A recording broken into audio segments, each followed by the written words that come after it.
the year, and great. Thank you, Glenn. Great to have everyone here and for the final deep dig. And I'd like to recognise Sam Johnson, who's one of our board members for the AHMC. So welcome, Sam. Thanks for coming along. And also thank you all for your contributions and involvement in the co-op this year. Many of you are members and or participants in projects. Everyone's it's been a really big year for us and for the co-op, and really appreciate everyone staying on board and being involved and participating. So and it is your co-op, so it's important for members and for the members to actually participate and contribute to how you want the co-op to be. So that's a big part of it. And I will be sending out for members, I will be sending out a member survey this week to be sent, just be sent back in January, but really seeking some insights into what would add value to you, what sort of function the co-op can play to add value to your business.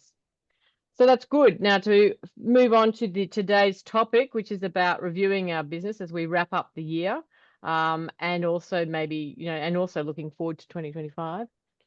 That would, I'm very happy to introduce Glen Chapman, who's a holistic management educator based at Armidale. And Glen's been providing various training sessions for us this year through the co-op and with our education program. So thanks, Glen, and I'll hand over to you. Thanks. Thanks, Helen. Thank you, everybody, for joining. A little thing that I do each year with people I work with. I usually send out a little pro forma, so I thought I'd quickly go through it with you.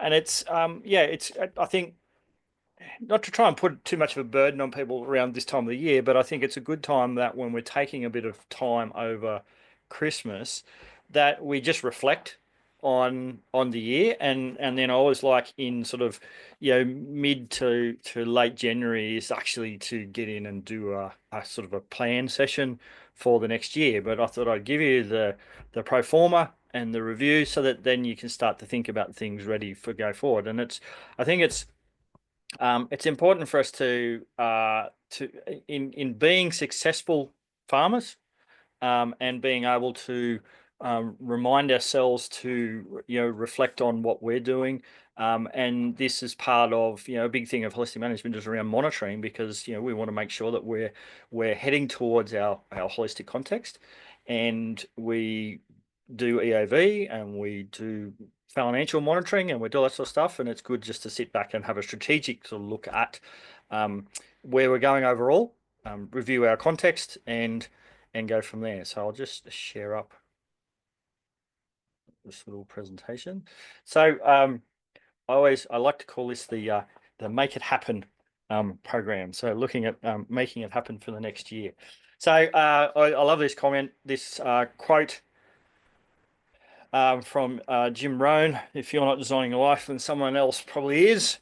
So unless we actually create some plans, we tend to bumble along and stuff happens to us rather than us being proactive about making things happen. I thought I heard a really good sort of quote the other day around persistence and consistency over individual excellence. So, being persistent and consistent with our planning, with our application of stuff, and then over time is when we create that success out of it. So, they're having a bit of strategic review, taking time to work on our business and ourselves is really good. So the what be meeting, the working on the business meeting, I think we get tied up in the WITBY, the working in the business. What are we going to do to our grazing plans, and which bulls we're going to buy, and all these sort of activities, and those sorts of things. And to take a step back and think strategically around where we're going, have a look at our holistic context, bring that up in front of us, and look at our long-term review of our business. Check in with everybody in your team, your whole under management, for your context and vision for your resource base and where you're going. How's your, not just the land component, but finances, community, relationships, all those things are really key. So a really good exercise to do. And what I'll do after the session, we've got a couple of templates that I will send out that I'm going to go through here now, the Make It Happen template. And then also a working on the business meeting format. Like it's a little template you can do on a quarterly basis that takes you through some of these questions just to make sure you're checking in a holistic way around all the components of your business. But one of the great little exercises is to do, or what went well, what could be better. Have a look at what you've done in the last 12 months. What's gone well? You know, what are the successes that you've had, and make sure that you use this time over this break is really good to celebrate those.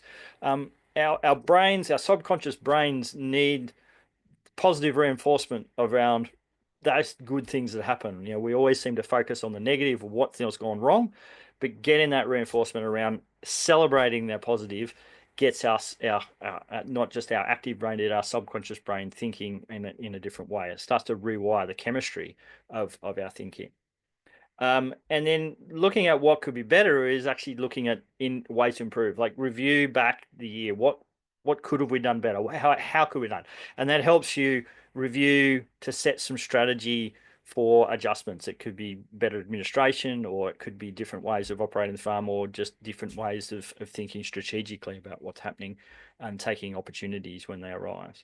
And that I think that opportunities thing is really important because I think there are areas now, and fortunately we're in one where we've actually got a really good season this year, and being prepared with our plans to take the opportunities um, gives us that little next step in our business to be able to help us grow and give us the opportunity to create and invest in those wealth generating investments in our business. So looking at how we can learn and grow from things.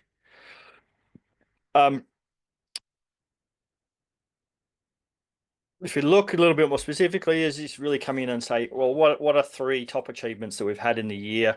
What are three challenges that we've had? And they can be challenges that we've overcome, which is going to be great. We can celebrate that process of what we did and how we did it. And look at ways that you actually have improved made your business grow or improve. So what's going to happen? And then as you go into the planning for next year, is thinking about, okay, well, what are we going to do that's going to be different to move it? So we're just going to keep, plodding on the treadmill, or are we going to make a change and make an adjustment? My wife and I were only reflecting yesterday that this coming year will be our 5th year of selling our own box meat direct to customers. So we're starting to think about what we're going to do for our customers, for one, because we've had some customers that have been with us for the whole journey, and celebrate them and just celebrate the success of what we've done. And it's been a slow burn. It's been a consistency and persistency more than anything else. So in what ways did you grow, or you and your business? So look at both sides. Don't just look at the business, but think about yourself. What have we done to grow? And looking at that. And what will you celebrate, and how are you going to celebrate it? How are you going to ensure that you can create some positivity around those successes that you've had? The next step we like to go to is to start to create a vision for the next year. Okay, so we've reviewed the year. We've started to pull some strategies together about what we could build on that went well and what we could improve that didn't quite go. And I like to use this Mandela type thing to help just visualize. And the great thing I like about this is something you can do on one page and post it up on your wall. And that sits there, in front of you on your desk or on the kitchen, on the fridge, or whatever else for each year. So it sets out a bit of a major focus for the year. And the bullet points around the outside are just sort of guidelines to get you to think about all of the different aspects. You can change the titles that fit you. But making sure that we're looking at our environment, we're looking at our finance and income. I think marketing is something that we probably don't focus on too much with farming. I think we are improving. We're getting better as we're being forced to make changes, like us direct selling, or even if you're doing wool production, thinking about responsible wool as well as land to market and all these additional things. But I think setting some targets around that is really good. Business operations, the team, people, social, and team. And then there's a space there for anything else that you might want to focus on. change the titles and you could do one of these for your family.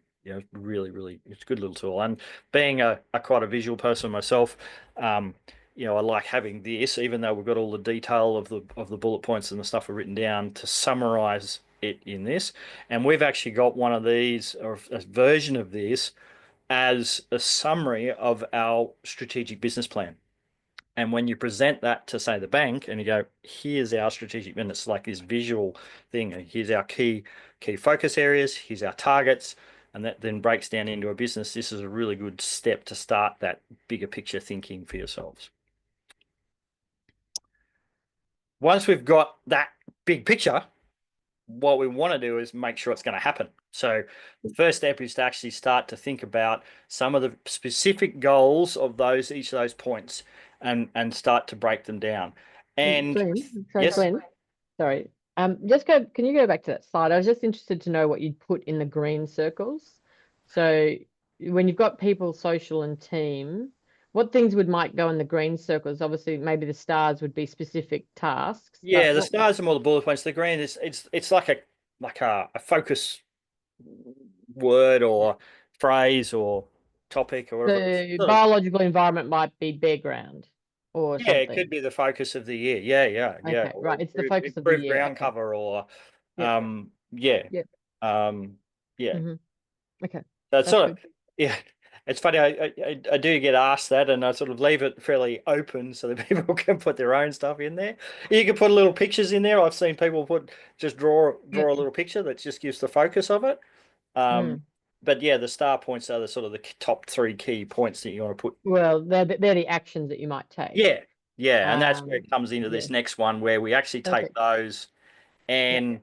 and start to break them down into a quarterly action plan. Yep. So the first step is to create a big list of sort of tasks that we think we do, and then start to prioritize those to say, okay, is there a sequence Mm. of events? Is there stuff that has to happen? Is there some dominoes that need to fall here, and plan them through the year into those quarters? Um, and then the next step is to then get specific around each of those quarters. Okay, so if you've got your first quarter, set some targets, some goals, but it's also um, the steps that need to happen. So create the goal with the specific outcome, and that's really important. What's the specific outcome that we're going to have done in this quarter? What are then the key steps and tasks? So break that down the next level. Okay, task one, task two, task three. And then the final column here is what do I actually need to make sure this is going to be successful? Are there some resources or support I need to ensure that this is going to happen? Do I need support from someone? Do I need to go and get some external help? Do we need to, what's going to be a precursor to make sure this is going to happen? Around, getting, and this is where then the domino can lead through and working through that thing. So that also then leads on to what you need to be successful. So what tools and support do you need overall? Um, is there a shift or change in yourself that you might need to help you accomplish your goals? So, do we have to, be more organized and create some habits? And creating good habits starts with making the decision that something's going to happen, but then attaching a new habit to an existing one that you have. So, if you've got a doctor says you got to take a new pill every morning for something, and you always forget it, but you brush your teeth every morning. So having the pills in the bathroom, so when you brush your teeth, you take your pill, that's like attaching an action to an existing habit. And we can do that with all of the aspects of our life. So if there's something that happens on a regular basis, like you've got to do the BAS, okay, well, when we do the BAS, we also do our what be review. And you attach it so that it actually then becomes part of it. And once you get into the process of doing it, it then becomes a habit um, from that ritual. Um, is there any support structure we need from an interchange for ourselves? Do we need other support? Like I've got a couple of good mates, and we decided a few years ago that on a monthly basis we make sure we're checking in. We talk pretty regularly, but we actually make sure that we check in with each other each month to see how we're going. we want to support each other. So we've actually created a specific goal, not just so that we go, oh yeah, I give him a call, no worries, but actually say, right, have I called, Andrew this month? Okay, I'll give him a call and we talk about, farm or business or personal, it's all aspects. So have you got someone like that for yourself, and do you need that sort of support? Um, and that's where, I do a bit of coaching with farmers, and this is a lot of the stuff we do. It's just check in. A lot of people don't necessarily need advice. It's more keeping us accountable for what we've set out. So you can sit down at the start of the year and create all these great plans, but unless you feel accountable to someone or something, then they can just sort of go, oh, sorry, okay, I'll just put that aside. So having someone check in with you can be really valuable to helping you with your success. Ran a little course last year, and we'll do this again in the coming years. It's a bit called Sharpen Your Sword, and Stephen Covey said, we can never be too busy to spend time sharpening our sword. So are there skills? Do we need to rest and rejuvenate? Do we, instead of sitting there keeping and chopping down trying to chop the tree down with the blunt saw or the blunt axe and go, no, I can't stop because I've got to keep going, I've got to keep going. Actually taking the time, sharpen the sword, gets things done easier. We enjoy things more. So taking that time to do it. But so thinking about what are the things that we need to do to sharpen our sword. So think from a physical point of view, our eating habits, exercise, rest, sleep, all those things. What are we going to do to make sure that we're able to, come at the day with energy and excitement and vigor? And then, looking at social stuff, are we ensuring that we're balancing out our actions within our businesses and on our farms with actual social activities and that emotional support? There's a mate of mine who lives just down the road from my mum and dad, and probably 10, 12 years ago, dad started playing a lot more golf, and so they set up it was the Twilight Golf competition at Guyra, the local golf club, and my mate, he'd never played golf before, wasn't a golfer, and Dad said, "No, come on, we're just having a bash," and they were called the Wormbusters. So they're just a bit of a hackers. So, but a few years down the track, he sort of come up to me and said, if your dad hadn't actually asked me to come along. He said he was a chronic overworker. Like he shore sheep, he had lots of properties. Success to him was activity, was working. That's how he measured his success, how much effort I was putting in. And then by taking that time out, having a bit of social connection, going for a walk around the golf course, and having a beer with some mates, he said, if I hadn't done that, I probably would have had a heart attack by now. And he's a couple of years younger than I am. So having that outlet, we can really get tied up in our stuff. And having your context and your quality of life statement talk about some of this stuff as well, and having a review is really important too. So if you read your quality of life and it doesn't have some of this sort of stuff in it, then maybe your reflection time is to have a think about it, and maybe there's some stuff, it's an evolving context. Remember, we're always improving and adding things to it as we learn ourselves, and learn about ourselves, that we actually add some of this stuff into that. So have a review and think about what you might need to adjust. So yeah, so that's all I wanted to cover. Does anyone have any questions? Any questions? So I'll send you out a template. So any questions? Or any ideas, any other ideas that people use for your own businesses, or does anybody do a review process? Yeah. Themselves? Not formally, no, I don't do a formal review, but yeah, a template like that probably is a good way to jog your memory, and give you a bit of structure around it.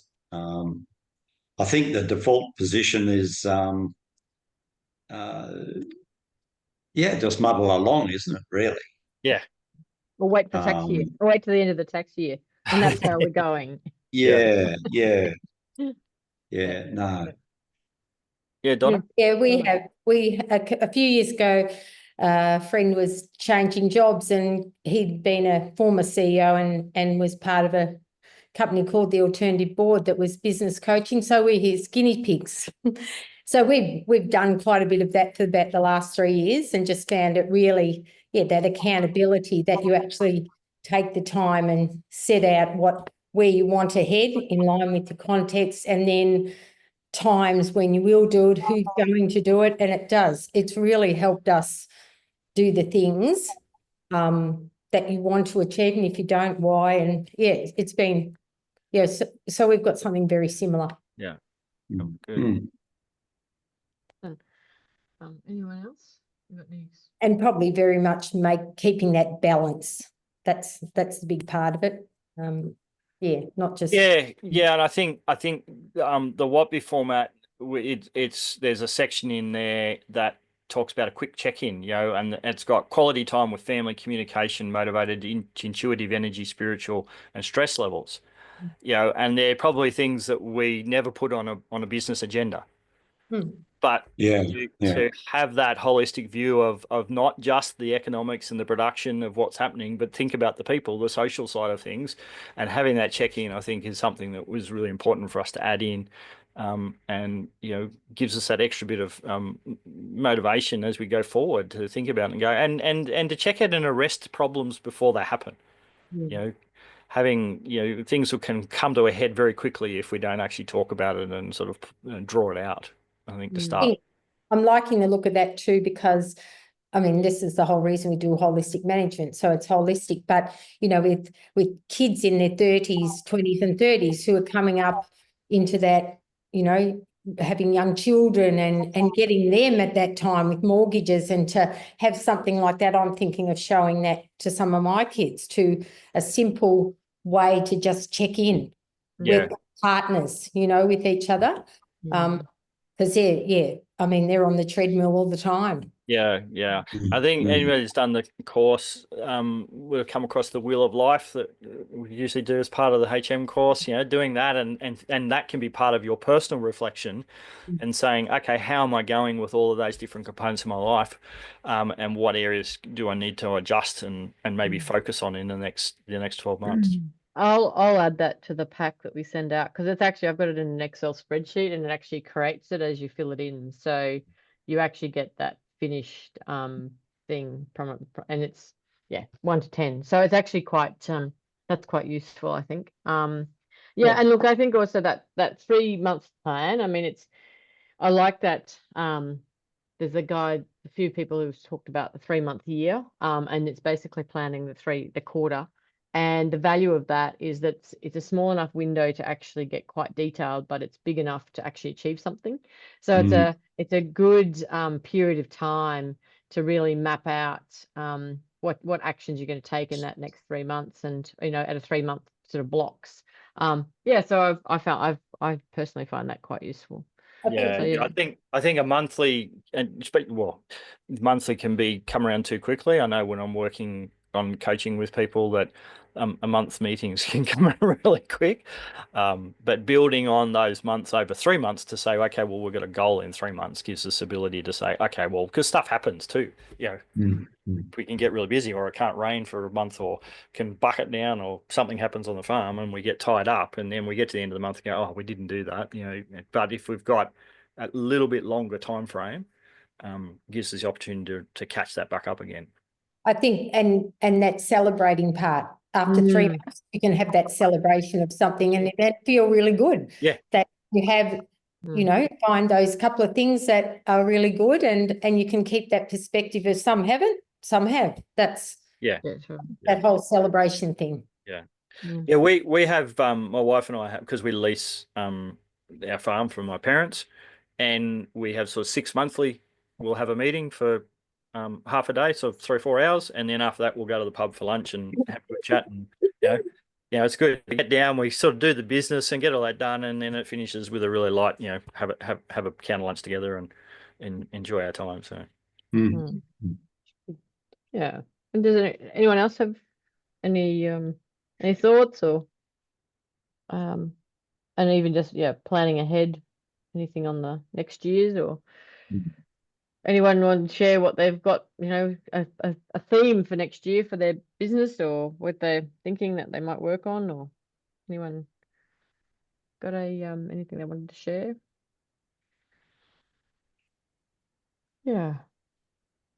Yeah, well, our theme is going to be the celebration. I suppose our theme for this year was supposed to be building, but it didn't. We haven't quite pulled it off. Although this last 2 weeks, my wife and I have been madly going around the house doing some renovations and fix-ups and stuff. So we have done it. But we were going to build a tiny house that didn't come off this year, which hasn't quite come for various reasons. But yeah, Yep. Yeah. Yeah. I think ours is fencing and infrastructure next year. It's a water and wire year next year for water us. and wire, yeah, water. Yeah, water and wire. Yep. Mm. I think there's another one there too that you mentioned, Glenn, is opportunities. And I think we're there, right there, Helen, at the moment, you know, with things arising about the L to M with the wool and some meat things. And it's just at that moment, it's, you know, are they opportunities that we can pursue? Yeah. You know, there's a lot, probably a lot of variables in there that, and you think, oh, is that in line with the context? That'll mean extra this but is it possible? And it's really looking at it objectively as an opportunity, I think. Yeah. Mm.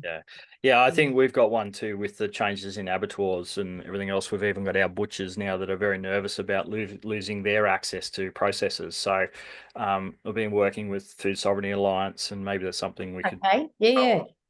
as Yeah. well, is, you know, looking at how we can get a network of processors, you know, owned and running cooperatives with farmers around the regions, because we've had 2 more drop off in the last 2 months.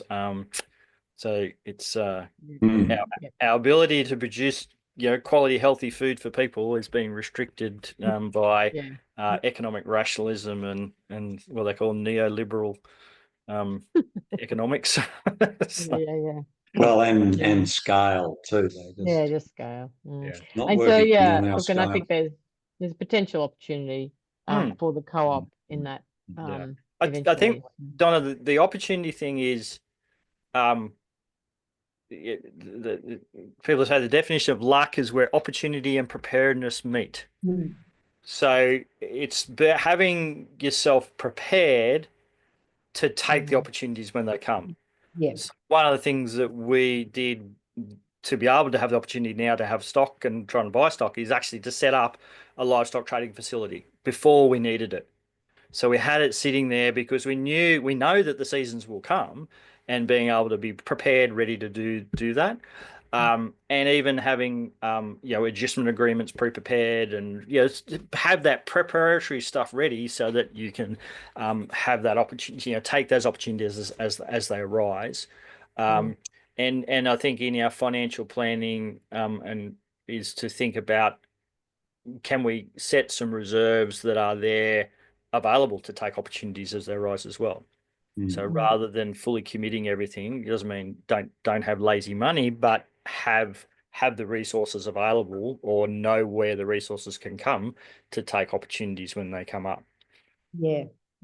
I think Jim and I just had a discussion before, you know, about being this price maker now, not the price taker. So understanding if you go down some of these opportunities, but what is it are our criteria to make that change? Because if it is going to affect your holistic context, you know, making sure that it's not at the expense of something else. So yeah, that's right. Being prepared that this is what how we want it to roll, with some negotiation, of course. Yeah. Another good thing is having your checking questions, you know, you know, ready to go, so you can run through those, because I think we can make decisions without checking it off, and that's where that, you know, first sustainability check, our preferred future, is checking this against our, you know, opportunities arise. Stuff can come to us and we go, oh, that looks really good and looks really, really shiny and fantastic. But then we actually get into it and go, actually, is this going to move us in the right direction? Is this a step towards it? Or is this just because it looks fantastic, but it's actually outside of our, you know, what's going to, and what's the social weak link? Is there an issue there that's going to cause problems or concerns with people? And, you know, how do we resolve that if there is? Yeah, so Um, you need to know what direction you want to go before you decide if it's an opportunity or not, really. Yep. Yeah, exactly, Sam. That's Yeah, exactly it. Yep. Opportunities can look really good if you don't know where you're going. Yeah, that's it. My daughter's had this dilemma at the moment. She works for a large animation company in Melbourne, and she's coming home for Christmas. And yesterday she rang us up and said, Dad, they've asked me to go to New Zealand to work out of the New Zealand office for 2 weeks in January, and it's going to be really, really hard and da da da. I said, well, where do you want to go? Where's this? Is this a step? Do you take the opportunity? It's a door that's open. But, unless she knows what her career steps are or what she wants to achieve, she goes, well, I don't know how to make the decision. Yeah. Yeah, that's good. Excellent. I wanted to just ask a question too. So do you do this at the end of each calendar year? This plan is because a lot of times you do your financial plan or what money you're going to spend and everything financial year. You never work these in together at the same time? Look, you plan ahead or? Yeah, definitely you can. My financial plan is a rolling thing. It doesn't necessarily the taxes not really relevant. So setting up a new budget for the 12 months and it's a sort of like our rolling rainfall. We're always constantly reviewing it. I just think not to do it at Christmas, but having that break, because we're generally all going to take some time, gives us that ability to reflect on what's happened. Whereas any other time during the year, we're still busy. We're busy, and end of financial year, we're probably even more busy. So this seems to be a good time to be able to do it. Doesn't mean you don't do it any other time. It can be whenever you set it to do it. But the process is doing it on a regular basis is more the important thing. Like the what be stuff, as I said, we have a 6 monthly with my parents. And part of this too is, if you're doing this as a whole under management, especially if you're a couple running a property, go away for the day or the weekend to think about this stuff too. When you actually do your planning, take time out of the actual day to day, because then if you're doing it in your office at home, you'll look at the pile of accounts on the desk or the fence outside or the cattle that are going to be moved or whatever else, and you get distracted. Going away gets you out of that environment, gets you thinking differently, and allows that that human creativity. In the tools we've got human creativity, take us out of our normal environment to get that creativity going. I think is really important too. But as far as timing, what fits with you, Colleen, but it's like doing it this time of the year because it's sort of everybody talks about New Year's resolutions. I don't want New Year's resolutions, but takes that time in the start of the year to sort of set forward. Because I used to work for a business that our financial year was the calendar year, so it just fits whatever fits in your production cycle. In America, everybody does this stuff during winter because it's snowing and bleak outside, so they go and do all their conferences and all their planning during winter. But we don't seem to do that here. Yeah. Another thing I was going to say too is that I like when you said what worked well for the year. We actually have, we try and plan our week. So either Sunday or Monday, we work out what we're doing for the week. But we look back at last week and we'll say the same thing. So what were our wins? What worked well, or what can we change? So we try and even do that weekly. Yeah.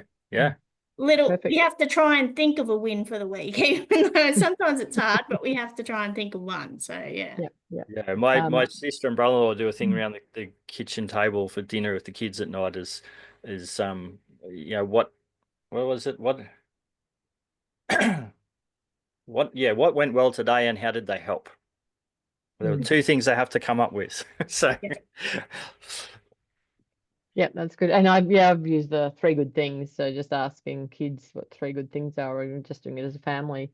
3 good things in the evening, just before they go to bed, a few times a week. Just that recognition of and gratefulness, I guess, of what is going well. It's good. Excellent. Anyone else have anything they wanted to share? I'm happy to take some questions about the co-op. I'm happy to give you a bit of a, I guess, a review of the year of the co-op. We've been pretty, involved with setting up the systems and the internal housekeeping stuff of the co-op this year. Just getting that in order, and that's been a big part of what we've been doing. But I'm really pleased about our education and support program we've managed to roll out. Every month we've been running courses and information for people, for those who've registered and been participating.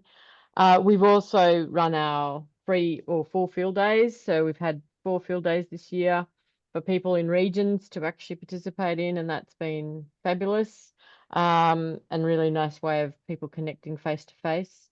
And I think they've been a good model in the sense that, yes, we've had some people sort of chatting and sharing up the front, but then it turns into more of a discussion and more of a group conversation rather than being talked at, because I mean, everyone in ag and everyone, I guess, involved with or connected even loosely with holistic management, we've all got our own experiences to share, and it's very important that everyone's their own expert and everyone's got their own experience, and that's where we all learn from each other, is when we get to share those experiences with other people. So we hear what other people who are doing.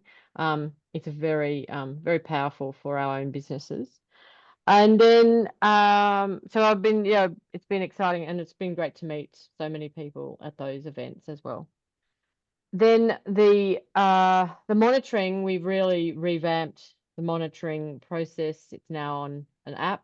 So we've embedded some technology for this season. So if you haven't yet been monitored, you'll see the monitors now with an app, with a gadget that they're punching your data into, and you will receive a link to your data for a data review. So you can actually see your own data within hopefully two weeks. It just depends. We do want monitors and verifiers to talk before we issue you the link, because we want to make sure the data is as accurate as it should be.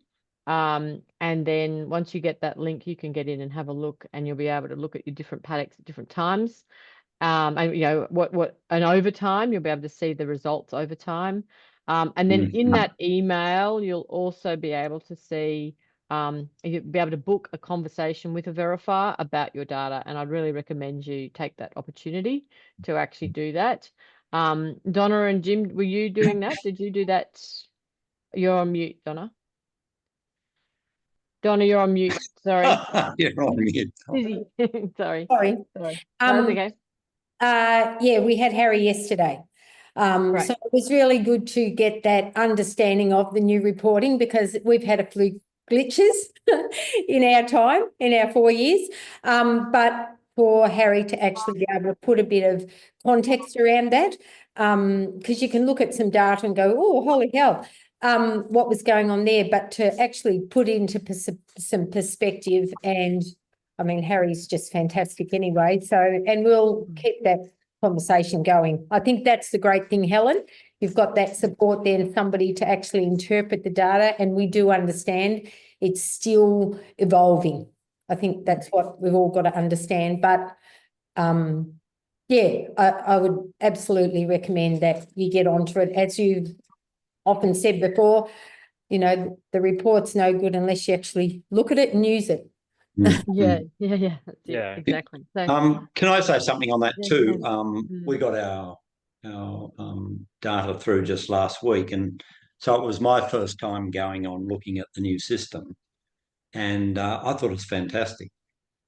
Just the way it's arranged on the page, and how you can bring up all the year's data for the site you're looking at. And on the same page you can see how they've assessed things. There's sort of colour with it as well, to sort of, you can notice areas that are falling into might be below par and stuff like that, and also then to have the photos linked for that site with all the past years, and you can drag it up. It's so much easier than the old paper trail where you'd be turning pages and thinking, where was I up to, whatever. Yeah, I thought it was good. I agree with Donna. There's still, we're still sort of probably working towards getting consistency across some of the stuff. But the overview, I can see it being much more useful. And we went on to, of the 10 sites we were having monitored, there was a couple of them that had a good drop this year. So we were able to go in and say, well, what's going on there? Is it something to do with the season? And we could really use it as an early warning tool as to feedback into our management, which is just so great. I mean, you want to pull up the bus before it hits the wall or goes off the cliff. And I think also because of the way in which I mean, yes, the monitoring's only in certain paddocks, but even when you're doing your grazing planning, and even when you're doing some of that growing season, non-growing season plan, just to go, now that you have your link, that's your link, like that is your data. So you can go back into that at any time to then actually incorporate that into the next grazing plan. And you may want to spend a bit of extra time on things, or you may want to, just tweak what you're doing in that regard, so that you're responding to what the monitoring's telling you. Yeah, I think creating an action plan. So you've got the monitoring. The next part of that process is control, a management action plan. Yeah, control and replan to get us back on track. So and part of it is also assessing what the change is indicating. Whether it is a seasonal blip or whether it is actually something structural in the way you're managing that. This is an early warning sign, if you like. Yeah. I think the point I'm trying to make is that we can have the data and it'll give us the warning, but until we actually make a change to address the warning, we're a warning on paper or in the system. Sure. Well, I agree with you there. I think the format and the way it's presented makes it easier to encourage you than in the old paper-based thing. I'd have to say, just the ease with which you can go in and navigate round and quickly draw the information together. I think it will be. I reckon, looking at it, it's going to be of much more value. Yeah, absolutely. Yeah. Good. So, excellent. Thumbs up on that. A good tool. I think it's a bit like people do SWOT analysis. So you've just done an analysis, you've done strengths and weaknesses. The actual power of a SWOT is creating the strategies to address the strengths and weaknesses, to build on the strengths and address the weaknesses. So I was just and we'll be working on that next year with our regional groups, and we'll be doing some management action plans from some of that data, from people's data. So we'll be supporting people in that effort to turn it into action in our regional groups for next year. The other thing is land to market. I think is really sort of Monica's been an energy that has come with land to market, which has been great, and so there's lots of good networks being made and contacts, and we have there's potential for some really good group work next year. And again, that will be part of our regional groups, will mean that we can actually start to get to know each other a bit better, and everyone can start to work together, and just slowly but surely actually create some producer groups, which we then can value add and do some collective supplying, and just build that momentum of working together. I think that's a valuable growth area for us. Yeah, well, the need to have a consistent supply to go to market really shows the strength of having a network. Because individual farmers generally cannot do it on their own, but together there's a chance that we can network. So there's some potential there. It's quite interesting. Yeah, and together we can probably create the volumes to have a full day at an abattoir, so that as individuals we can't, because that's not their model anymore, and so they're closing that off to smaller producers. But as a collective, we can actually keep them open. You know, we can keep and we've got open. And we've got a potential for a seasonal spread. Yes. Which and geographical advantage, you know, geographical. Yeah. And producers, I mean, it does mean that it does change the marketing model for producers. Producers have to be willing to allocate a percentage of what they would normally sell to the market, to the yards or wherever, into some sort of supply chain. And it may mean that you may get paid slightly later, but it might mean you get paid slightly more. So that's or into other parts of the network who then finish those animals. For instance, right. You know, there's a whole opportunity there. We have this. You know, we have farmers. We have land. We have animals. We could actually put our own quite dynamic plan together. Yeah. So it's interesting talking to Fox and Lily, Andrew, a few weeks ago, and that from a wool market point of view, that it's not like we're trying to push product through the supply chain. The supply chain is actually pulling it. They are wanting it. There's demand growing because, as more people are getting onto sustain wool or RWS or those sort of things, they're becoming the standard that everybody's on, and they're looking for that next level of differentiation of their products. And so land to market is one of the key ones that they're starting to look at and say, okay, well, we want to be able to pull now. So they're getting demand from the other side that they're currently not able to fill completely because we don't quite have enough stuff that's land to market just yet. But it's good to be pulled into a market rather than trying to push surplus into something that people don't understand. Yep. And having it now actually in the catalogue, land to market in the catalogue, I think is sparking the interest of buyers, and they now are looking into what it actually means and seeing the value of it.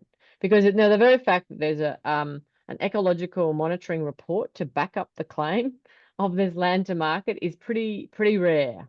Most people are just ticking boxes for practices. This is actually evidence that you are actually improving the landscape. And that's going to become more and more important in the future. So I think we're at least ahead on the game in that front. Helen, could I ask something, just chip in there, just because I'm right at this moment working on something, we've got our wool down ready to be sold. It's going to be held over now. We've missed the sale, but our wool agent has spoken to Monica and had this discussion about, so he could get informed about the land to market brand. Now he's come back with Schneider, I think, a group, and talking about Authentico, and I've never heard of this before, but I'm looking at now, do we register under that? What's the difference? What is, and he said he discussed the process with Monica, but a couple of particular buyers are looking for this Authentico. So I just thought I'd throw it to, has anyone dealt with that verification or whatever? I don't know what I'm going into, really. I think there you go. So I think Authentico is like it's like RWS and sustainability. Right. It's the sustainability level. Yes. And it's I think you've got to be sort of at it at a basis, and then land to market, it's sort of going to be on top of that. That's what the guys from Fox and Lily sort of talk to me. They people are looking for that standard around. I was just seeing what Authentico was. It's just we haven't done RWS. So I remember looking at it, 12 months, 2 years ago, and it was another $1,000 or something. And I'm thinking, okay, we're going to get that back. If we do, what's the difference and why is it just the companies that are looking for the safety of Authentico because land to market is the EOV is so new? Well, I think the Authentico is owned by Schneider.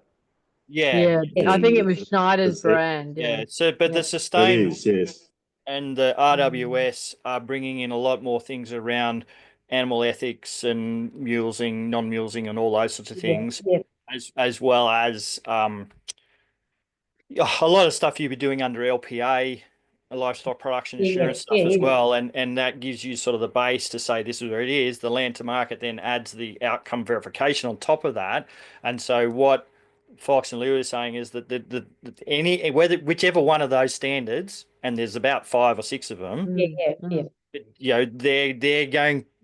are becoming basically the floor. If you're not there, then you're going to be getting a lesser premium from that anyway. You'll be actually not. You won't get a premium, but you'll be penalised. Discounted. Yeah, you'll be discounted. And so what I'm saying is, do we go down this path also, or? Well, it's clearly if Schneider, if your agent is thinking that Schneider is interested in your wool because it's EOV, and to actually add value to it, you added Authentico to it. You subscribe to Authentico. That's probably the entry point into the Schneider buying. That's all. Yes. That's what I would suggest, is it's actually their brand. So to actually be bought by them, Authentico is what you'll need to do. And it's about assessing whether or not you're happy to. That's right. I mean, you can sign up to a few of them, because Fox and Lily also is buying land to market. But RWS, not having RWS might be a blockage. I'd almost think that getting RWS and land to market is actually better than necessarily boxing yourself into a buyer's brand, so to speak. So RWS will. Well, I mean, I'm hearing. You don't box yourself in. You don't box yourself into Authentico. No, you don't. Okay. Authentico. It doesn't cost you anything, but you do have to be non-mules to be Authentico. Yeah. That's what. Yes, thanks, Paul. Because that's all I'm wondering. I'm trying to find there are added costs, and I can't see that. Is there anything if we just sign on? Is it simply a register that it's there? That's what I'm trying to find out. Trying to find the. That's all you have to do. You just fill out there. You just go online. You fill out the questionnaire, which is all about what you're doing on farm and things like this. Yeah. But you're not locked in. Yeah. Authentico is just the same as having an RWS or ZQ or any of them, but you don't have to pay for it. So in actual fact, it's opening up your opportunities, Paul. It's actually opening up more opportunities. Because that's correct. Actually, yes. so there's lists of things you're actually eligible for. Yeah, you're actually subscribed to. Okay. Right. Thanks, Paul. This is what I want to hear. Yeah, that's good. Guidance. Okay. Well, and Donna, I think because we're looking at the same thing, we're only a smaller wool producer, but I'm looking at it going, well, if we can get RWS and then with what's happening with land to market, it gives us the ability to actually have a small clip that's actually going to create a premium for us. Yeah. But RWS, I think from what I can see, we're going to have to do something like that in the next year or two. Otherwise, we're going to be getting a penalty, on our wool price that we are getting. So, yeah. Thank you. That's exactly what I wanted to hear. Advice from good elders. Great, Paul. That's great. Thanks for that input. That's excellent. Yeah, it's good. So I appreciate it's 4 o'clock. So 5 o'clock. So I guess look, next year we're really it's going to be a lot of forward-facing customer service, lots of activity in that front, and some marketing, and getting providing lots of opportunities for people to get together and share and collaborate together, I think, as a group of producers, and really bolstering the land to market activity as well. Did anyone have any questions or anything that they wanted to raise? We are doing our strategic planning next year, and so any thoughts on what would add value would be welcome. Just one little one I had, yes, Sam. Helen, and it related back to the session we had at the at Cooming Park, where people came up with we shared on-farm trials. Yes. Database. There was a whole lot of interesting stuff that came out of that, but then it more or less just got lost. We've captured it. And it also ties into Martin Royds' idea of, a bit of the citizen science. In other words, we're out there experimenting and doing various things on farms, some of which work, some of which don't. We're very engaged in it.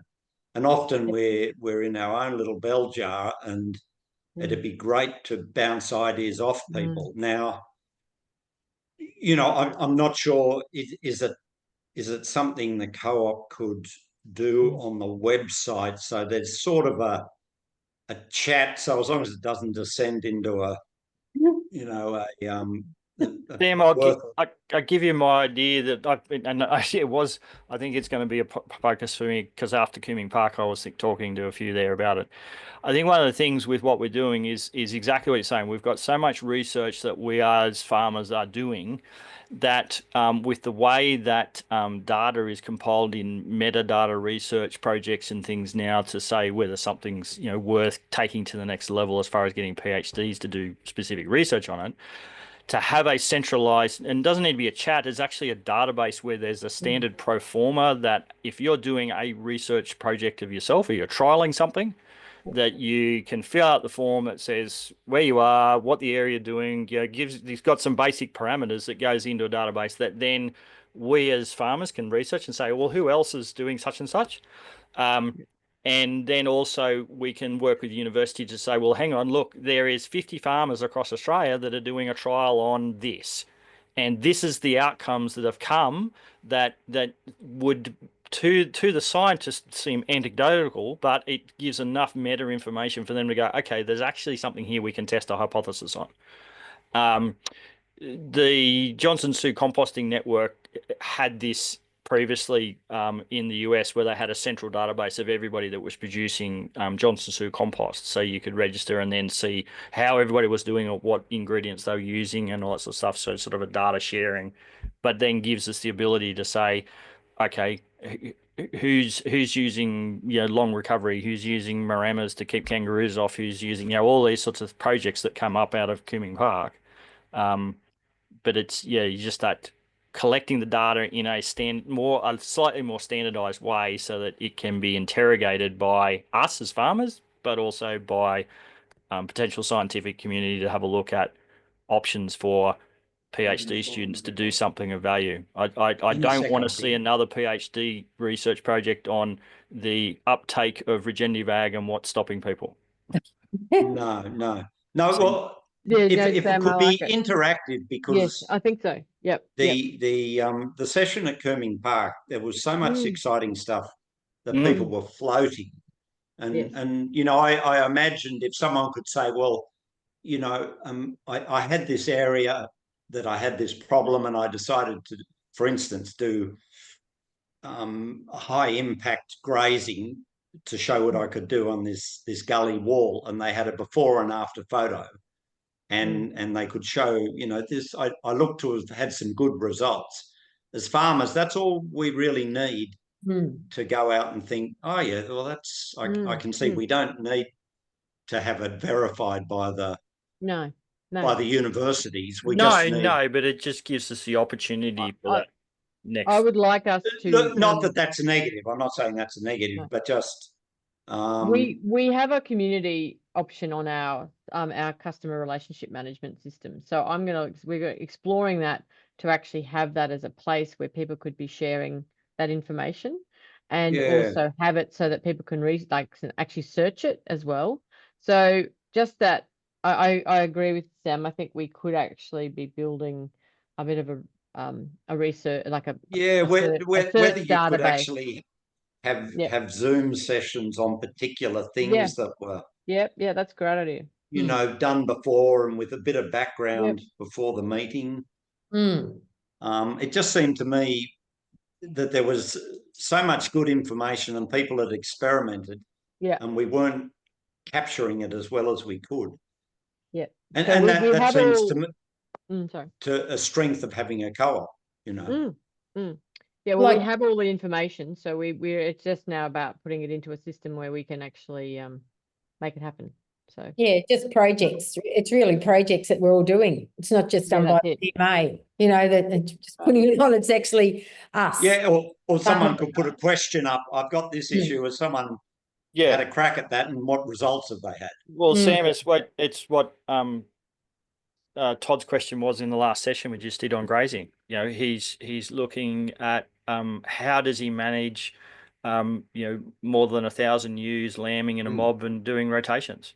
Yeah, great question. Having access to people in the network going, oh yeah, well I'm doing 2,000, I'm doing this will try that. So Brian and we don't all need to reinvent the wheel, do we? No. That's right. Yeah, no, that's good. Good job, I like it. Yeah. That's good. I think it's almost finished now. Excellent. All righty. No, very good. Well, anyone else got any questions? Or we'll do you want to come and say hello? No. I've got grandkids. I better go. Have you got a grandchild poking in there? I do. They're not coming into frame. That's great. All right. They've decided my time's over.